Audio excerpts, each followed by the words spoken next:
Si tu as passé la barre des 35 ans et que tu vis encore au rythme du prochain salaire pour régler les factures, il faut être honnête, il y a quelque chose qui coince. Et ce n'est ni la faute du système, ni des politiques, ni même de l'économie. Le vrai nœud du problème, c'est ce conditionnement qui t'a appris à dépenser pour paraître bien, au lieu d'investir pour aller vraiment mieux. Si tu as cliqué sur cette vidéo, c'est que tu veux reprendre les choses en main, et tu es au bon endroit. Alors, installe-toi confortablement, et écoute attentivement ce qui va suivre. Prends 2 secondes et regarde en arrière. Combien de fois tu t'es promis que cette fois serait la bonne? Économiser, lancer un projet, changer de stratégie. Et puis le salaire arrive, et l'argent disparaît. Un resto par-ci, un téléphone flambant neuf par-là, un voyage payé en plusieurs fois, à la fin du mois, le compte est à sec. Et toi aussi. Il y a une vérité qu'on évite de dire, mais après 35 ans, le temps ne ralentit pas, il accélère. Tu ne peux plus te réfugier derrière le « un jour je m'y mettrai ». La phase des tests est derrière toi. Maintenant, c'est le moment de construire, parce que si tu ne poses pas aujourd'hui les bases de ta stabilité financière, tu passeras ta vie à courir après les échéances. Regarde autour de toi. Beaucoup de gens de ton âge sont fatigués, endettés, sans cap clair. Et puis il y en a d'autres, plus discrets, qui bâtissent. Ils montent des projets, investissent, accumulent des actifs, créent des systèmes. Pendant que certains parlent et se plaignent, eux, apprennent à faire travailler leur argent à leur place. C'est souvent pour ça que le monde paraît injuste. Ceux qui ont compris les règles ont simplement arrêté de jouer comme tout le monde. Personne ne te l'a peut-être jamais dit aussi franchement, mais après 35 ans, ton rôle évolue. Tu ne peux plus rester uniquement un consommateur. Tu dois devenir créateur.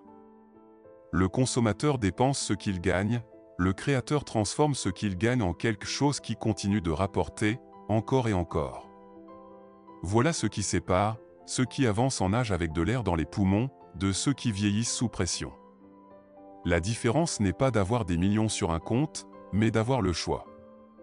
Le choix de dire non, sans trembler, de travailler par envie et non par obligation, de savoir que même quand tu dors, quelque chose continue de créer de la valeur pour toi. La réalité est assez simple. Tant que tu dépenses pour impressionner, tu restes pauvre à l'intérieur. En revanche, si dans les mois qui viennent, tu commences à bâtir une ou plusieurs sources de revenus, qu'elles soient physiques ou digitales, tu peux démarrer l'année prochaine avec une base solide, capable de tout changer. Alors pose-toi la vraie question, vas-tu continuer à acheter des distractions, ou enfin investir dans ta liberté? Les riches ne sont ni plus brillants, ni plus chanceux, ils ont juste fait un choix clair. Utiliser l'argent comme un outil, pas comme une échappatoire.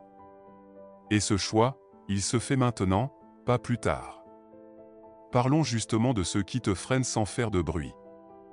Le cercle de l'esclavage moderne. Beaucoup vivent dedans, sans même s'en rendre compte. Lever tôt, travailler toute la journée, payer les factures, chercher un peu d'oubli le week-end, puis recommencer. Une routine tellement répandue, qu'elle semble normale. Pourtant, c'est bien une forme d'enfermement. Tu échanges ton temps contre un salaire qui disparaît en quelques jours. Le système t'encourage à dépenser tout ce que tu gagnes, puis te fait croire que tu mérites le reste. Un restaurant chic, un smartphone dernier cri, un voyage à crédit, une illusion de liberté qui te maintient attaché. Le plus dur, c'est que tu penses choisir, alors que tout est pensé pour t'occuper suffisamment, afin que tu ne prennes jamais le temps de réfléchir. Publicité, réseaux sociaux, médias, tout pousse à consommer et à se distraire. Pendant ce temps-là, quelqu'un d'autre transforme ton effort en richesse. La différence est là. Le pauvre dépense pour aller mieux quelques heures, tandis que le riche investit pour être tranquille toute une vie. C'est ce qui distingue ceux qui construisent leur liberté, de ceux qui se contentent d'en rêver. Le système préfère que tu aies peur du risque. Il t'invite à choisir la stabilité, même si elle rime avec dette, fatigue et manque de temps. Il te fait croire qu'un emploi est une sécurité, alors qu'il s'agit souvent d'une dépendance. vivre d'un seul salaire, c'est vivre en permanence à un pas du vide.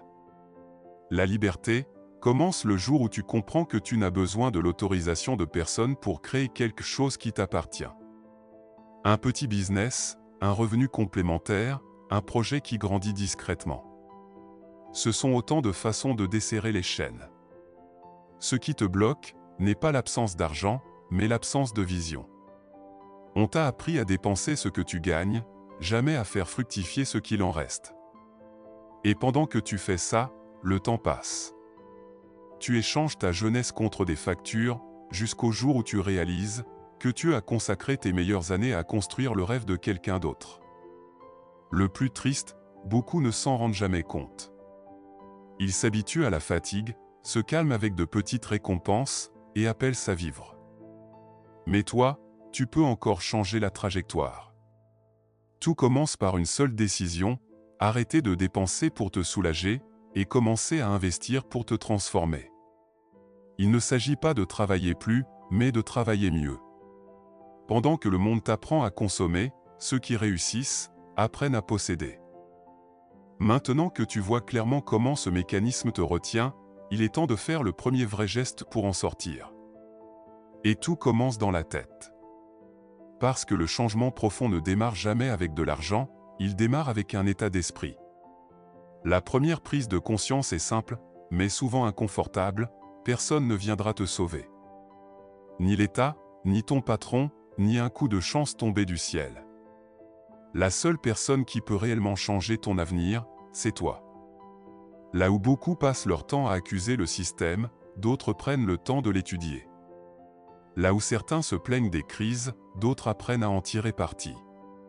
C'est exactement là que se joue la différence entre survivre et avancer. Le vrai basculement arrive quand tu arrêtes de penser comme un employé, pour commencer à réfléchir comme un propriétaire.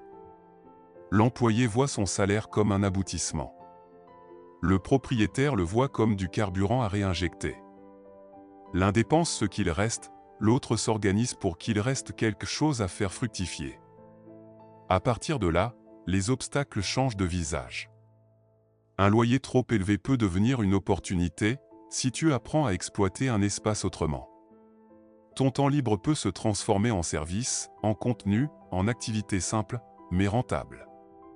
Ce qui te freine aujourd'hui, ce n'est pas un manque d'argent, c'est un manque de vision sur ce que tu peux déjà utiliser. Toutes les personnes financièrement libres ont commencé dans le flou. Aucune n'a attendu le moment parfait, parce qu'il n'existe pas. Je vais te le répéter encore, car il faut vraiment que cette phrase s'imprègne en toi, le moment parfait n'existe pas. Le meilleur jour pour commencer était hier, mais le deuxième meilleur jour, c'est aujourd'hui.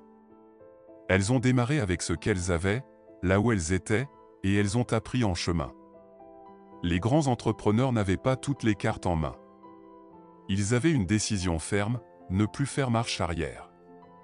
L'esprit limité se demande « et si j'échoue ?»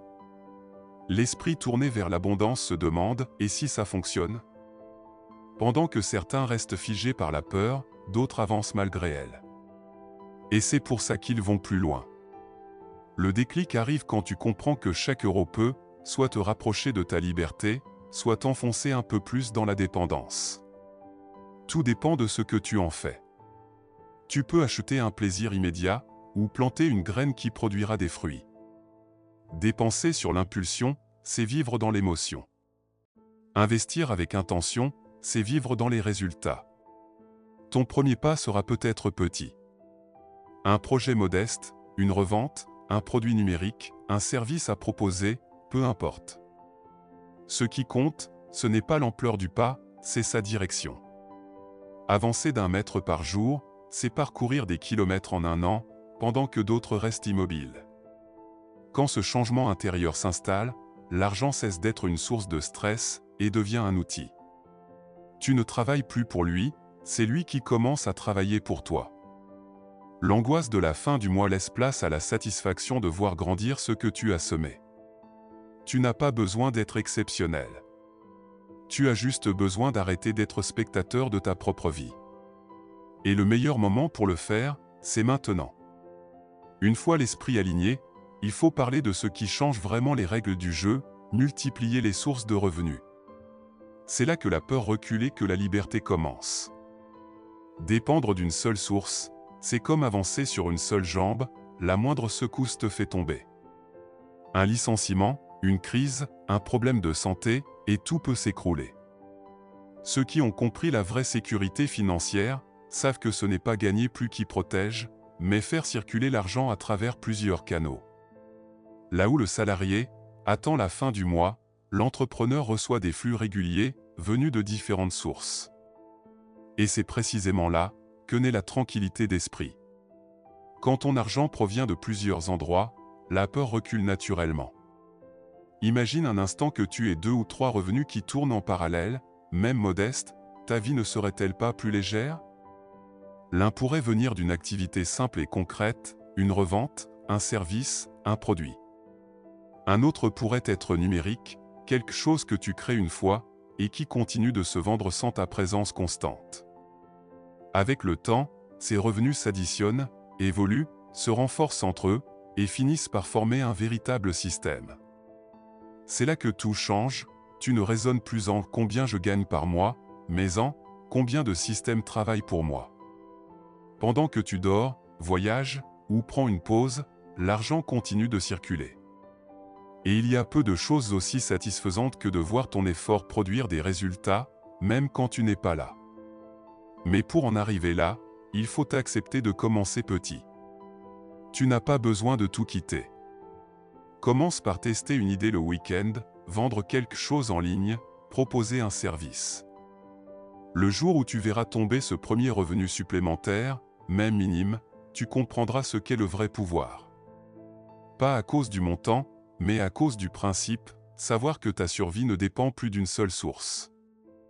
Beaucoup disent vouloir être libres, mais passent toute leur vie au service d'un unique revenu. C'est l'erreur majeure. Dépendre d'une seule entrée d'argent, ce n'est pas de la sécurité, c'est de la fragilité. La vraie stabilité naît de la diversification de plusieurs petites sources, réunies pour former une base solide. Voilà comment raisonne quelqu'un qui veut évoluer. Une source couvre les dépenses, une autre sert à réinvestir. Une troisième se développe presque seule, c'est aussi simple que ça.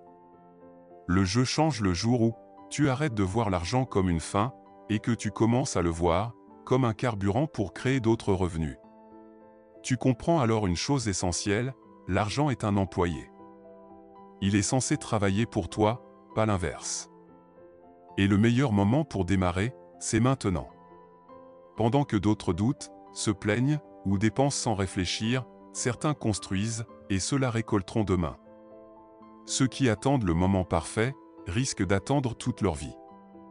Maintenant, parlons d'un piège très courant, vouloir commencer trop grand. Beaucoup pensent qu'il faut énormément d'argent, de temps ou de compétences pour changer de vie. En réalité, tout commence petit. Ce qui sépare ceux qui réussissent de ceux qui abandonnent, ce n'est pas la taille de l'investissement, mais le courage de se lancer. Beaucoup ne passent jamais à l'action, parce qu'ils veulent que tout soit parfait. Le bon local, le matériel idéal, le produit impeccable, le site parfait, le logo irréprochable. Pendant qu'ils peaufinent, le temps passe, et le rêve se transforme en excuse. Ceux qui réussissent, fonctionnent autrement. Ils commencent avec ce qu'ils ont. Ils testent, se trompent, ajustent, avancent, ils n'attendent pas le bon moment, ils le créent. Et quand tu comprends ça, tu réalises que l'essentiel n'est pas la taille du pas, mais sa direction.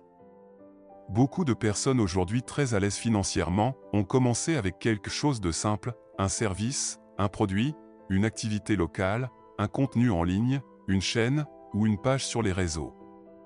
Des débuts modestes, mais un engagement total. Parce que l'argent ne se multiplie pas entre les mains de quelqu'un d'inconstant. Tu peux avoir du capital, sans discipline il disparaît. À l'inverse, avec une vision claire et de la régularité, un petit projet peut devenir immense. Commencer petit est même un avantage, tu apprends, tu ajustes et tu fais des erreurs, sans mettre ta vie en danger. Tu apprends vite, tu ajustes, et surtout, tu accumules une expérience que personne ne pourra jamais te retirer.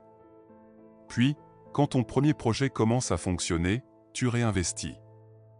Un deuxième, puis un troisième, et sans même t'en rendre compte, ce qui n'était au départ qu'un test, devient un véritable système. Alors arrête de te dire « quand j'aurai » et commence plutôt à te demander « qu'est-ce que je peux faire maintenant ?» Ce n'est pas une histoire de timing parfait, c'est une histoire de passage à l'action. Pendant que tu construis le plan idéal dans ta tête, quelqu'un d'autre avance avec les moyens du bord. Le succès naît souvent chez ceux qui osent agir sans attendre que toutes les conditions soient réunies. Celui qui veut commencer grand cherche avant tout la sécurité. Celui qui accepte de commencer petit, lui, se rapproche de la liberté. Maintenant que cette idée est claire, élargissons le regard et parlons de ce qui fonctionne réellement aujourd'hui. Des business simples, concrets, rentables et accessibles. Il ne s'agit pas d'inventer quelque chose de révolutionnaire, mais de bâtir quelque chose de réel, qui génère du mouvement et tient dans le temps. Des milliers de personnes vivent très correctement de petites idées menées avec régularité. Et le plus surprenant, c'est que beaucoup ont démarré sans argent, sans équipe, sans structure lourde. Leur point commun tient en un mot. L'élan. Les activités automatisées, par exemple, sont devenues l'arme discrète d'une nouvelle génération d'entrepreneurs. Distributeurs automatiques, laveries en libre service, bornes d'impression, chaînes YouTube automatisées, boutiques en ligne simples, e-books, produits numériques. Ce sont des systèmes qui continuent de tourner pendant que tu fais autre chose. Ils travaillent même quand tu t'arrêtes. Les commerces de proximité, eux aussi, ont un potentiel énorme quand ils sont bien organisés. Un snack, un salon de coiffure, un service de réparation, une boutique de quartier, une laverie. Tous peuvent devenir des sources de revenus stables. Le secret n'est pas l'idée, mais le processus. Une entreprise qui fonctionne sans dépendre entièrement de toi devient un actif. Et si tu te tournes vers le digital, le champ des possibles est encore plus large. Aujourd'hui, un simple téléphone et une bonne idée peuvent générer des revenus qui demandaient autrefois toute une équipe. Vente en ligne, affiliation, création de contenu, accompagnement, formation, produits à la demande, vidéos monétisées. Tout peut commencer petit et grandir avec ta discipline. Il existe aussi un modèle que peu évoquent, mais que les personnes aisées apprécient particulièrement, la location. Tu peux monétiser ce que tu possèdes déjà. Un outil, une pièce, une voiture, une machine, un espace inutilisé. Ce qui dort chez toi peut devenir un flux régulier. Là où beaucoup consomment, toi tu apprends à faire revenir l'argent. Tous ces modèles reposent sur deux piliers. La constance et la capacité à se développer. Ils démarrent modestement, mais peuvent se multiplier. Et quand tu combines une approche physique et une approche digitale, tu crées un équilibre puissant. L'une apporte la stabilité, l'autre la croissance. Tu n'as pas besoin de chance, tu as besoin d'une stratégie. Le succès ne tombe pas du ciel. Il vient d'un système qui continue de travailler pour toi, même quand tu ne travailles pas. Et tout commence par une décision simple, mais radicale, quitter la posture de consommateur pour devenir propriétaire. Créer des sources qui font entrer de l'argent, plutôt que de simplement le voir sortir. Maintenant que tu sais ce qui fonctionne réellement, il faut comprendre ce qui sépare ceux qui tentent de ceux qui réussissent vraiment. Cette différence tient en un mot, la discipline. C'est elle qui transforme une petite activité en liberté durable. Ce n'est pas le business en lui-même qui change une vie, c'est la régularité de celui qui le construit. Tu peux avoir une idée brillante, sans persévérance, elle s'éteint avant même de donner quelque chose. Et c'est pour ça que tant de gens abandonnent. Ils attendent des résultats rapides. Quand ils tardent à venir, ils lâchent. La réussite financière ressemble beaucoup au sport. Les résultats n'apparaissent que chez ceux qui s'entraînent chaque jour. Beaucoup veulent la liberté, mais refusent la routine. Ils veulent des revenus, mais pas la rigueur. Ils veulent des résultats, sans accepter le processus. La discipline, c'est la frontière entre ceux qui rêvent et ceux qui réalisent. C'est elle qui te fait continuer quand plus personne ne croit en ce que tu fais. Pendant que certains passent leur week-end à se plaindre, la personne disciplinée observe, teste, ajuste, améliore ses systèmes. Et avec le temps, elle avance pendant que les autres restent sur place. La discipline, c'est aussi une protection contre toi-même. Contre les impulsions, les achats émotionnels, la recherche du plaisir immédiat. C'est ce filtre qui t'aide à distinguer ce que tu désires de ce qui est vraiment prioritaire. À partir de là, tes choix changent naturellement. Tu arrêtes de dépenser pour impressionner et tu commences à investir pour évoluer. Les riches ne sont pas plus chanceux. Ils sont simplement plus patients. Ils savent que les grandes réussites sont le résultat de petits succès répétés, encore et encore. C'est pour ça qu'ils cessent de chercher des raccourcis. Ils ont compris que le seul vrai raccourci, c'est le chemin parcouru chaque jour, sans abandon. Tu veux mesurer la puissance de la discipline? Fais les choses correctement pendant 6 mois. Coupe les dépenses inutiles, apprends comment fonctionnent les affaires, investis dans quelque chose de concret, travaille avec intention et répète. Dans 6 mois, tu regarderas en arrière et tu réaliseras que tu as déjà changé de niveau en te demandant pourquoi tu n'as pas commencé plus tôt. La discipline transforme des actions modestes en résultats solides. C'est elle qui fait grandir une chaîne, vendre un produit simple, fait tourner un système. Sans elle, rien ne tient. Avec elle, même ce qui semblait impossible devient logique. Le monde ne récompense pas la vitesse, il récompense la constance. Celui qui apparaît puis disparaît, échoue. Celui qui est présent chaque jour, finit par gagner. Et quand tu intègres ça, la peur commence à s'estomper. Tu ne crois plus à la chance, tu crois au processus. Maintenant, parlons de ce qui bloque le plus de gens, la peur du risque. Et paradoxalement, c'est exactement là que commence la liberté. La plupart n'échouent pas par manque de capacité, mais par peur d'essayer, de se tromper ou de perdre. Lorsqu'elle prend le contrôle, la peur devient la prison la plus coûteuse qui soit. Elle t'échange un potentiel de croissance contre une illusion de sécurité. Pose-toi la question honnêtement. Combien d'opportunités as-tu laissé passer, simplement parce que tu avais peur que ça ne fonctionne pas? Combien de fois es-tu resté dans une situation qui ne te convenait plus, uniquement parce que le changement te semblait trop risqué? C'est exactement ce que le système attend, que tu restes sage, aligné, immobile. Pourtant, le risque est le prix de la liberté. Celui qui refuse tout risque, finit toujours par refuser le progrès. Aucun projet ne démarre avec des garanties. Aucune transformation ne se fait sans inconfort. Le point clé, c'est de comprendre que le risque réfléchi est ce qui sépare celui qui observe de celui qui entre en jeu.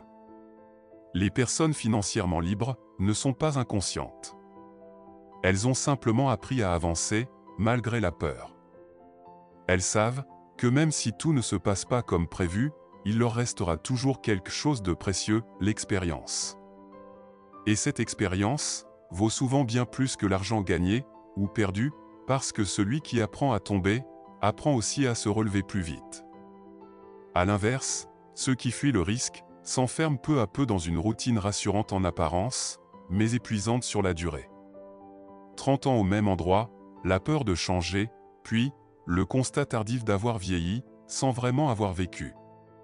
Pendant ce temps, ceux qui osent, qui testent, qui échouent, puis se relèvent, finissent par trouver la porte de la liberté. Il ne s'agit pas de tout miser d'un coup, mais de commencer petit. D'expérimenter, d'ajuster et d'évoluer. La peur ne disparaît jamais totalement.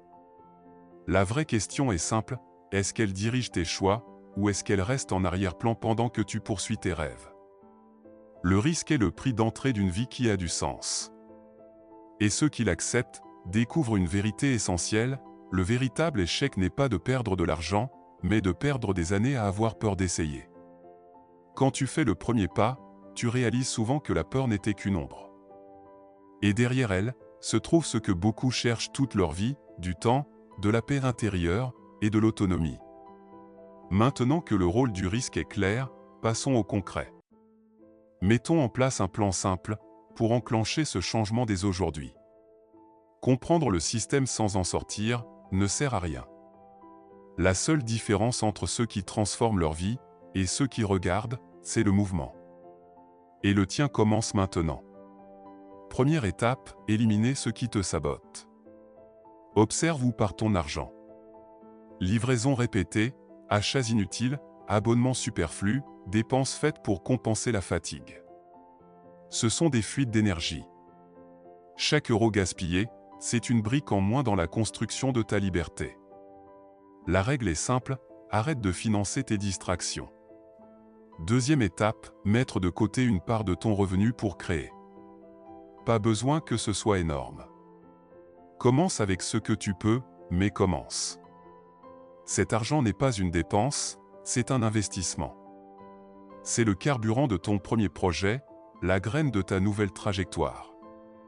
En respectant cet engagement, ta relation à l'argent commence déjà à changer. Troisième étape, bâtir ta première source de revenus. Choisis quelque chose de simple et maîtrisable.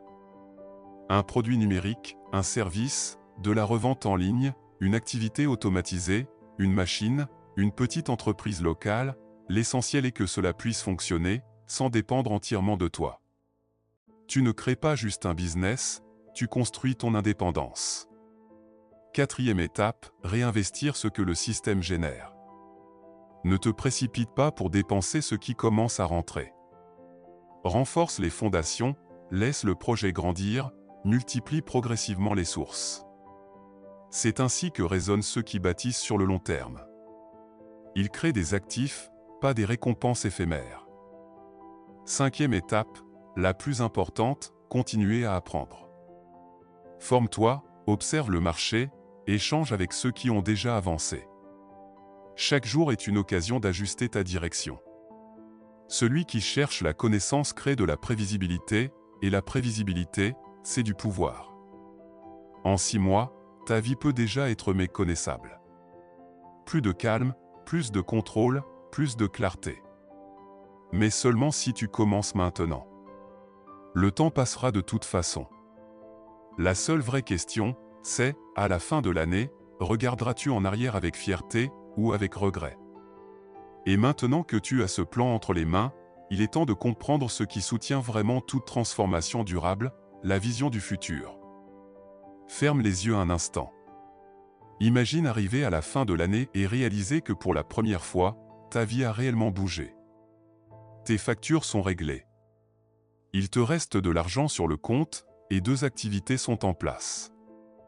L'une progresse tranquillement, l'autre génère déjà des revenus. Rien de tout ça n'est dû à la chance, c'est simplement le résultat d'un choix, agir pendant que d'autres discutaient encore. La liberté financière n'est pas un privilège réservé à une poignée de personnes. C'est une conséquence logique pour ceux qui décident de bâtir. Et tout commence, le jour où tu réalises que ta ressource la plus précieuse n'est pas l'argent, mais le temps. L'argent peut se regagner, le temps, lui, ne revient jamais. La majorité continuera de gaspiller, de se plaindre, d'attendre qu'un miracle arrive. Mais quelques-uns, et tu peux en faire partie, utiliseront ce moment comme un point de bascule. Ils arrêteront de dépenser pour des plaisirs éphémères et commenceront à construire des systèmes qui fonctionnent, même lorsqu'ils se reposent. Parce que pendant que certains achètent une image, d'autres achètent leur liberté. Pendant que certains veulent avoir l'air riches, d'autres le deviennent vraiment, sans bruit, avec méthode, avec patience. Le choix est simple. Continuer comme avant, ou utiliser ce qu'il reste de l'année, pour poser les bases de ton indépendance. En 6 mois, tu peux être beaucoup plus proche de la vie que tu veux, à condition de passer à l'action maintenant. Le monde ne récompense pas ceux qui se plaignent, il récompense ceux qui bougent. Et au fond, tu sais déjà ce qu'il te reste à faire. Si ce message a résonné, partage-le à quelqu'un qui a besoin de l'entendre. Et si tu veux continuer à apprendre, à construire une richesse réelle, abonne-toi et active les notifications. Ici, on ne vend pas des promesses, on parle de liberté. Et la tienne commence aujourd'hui.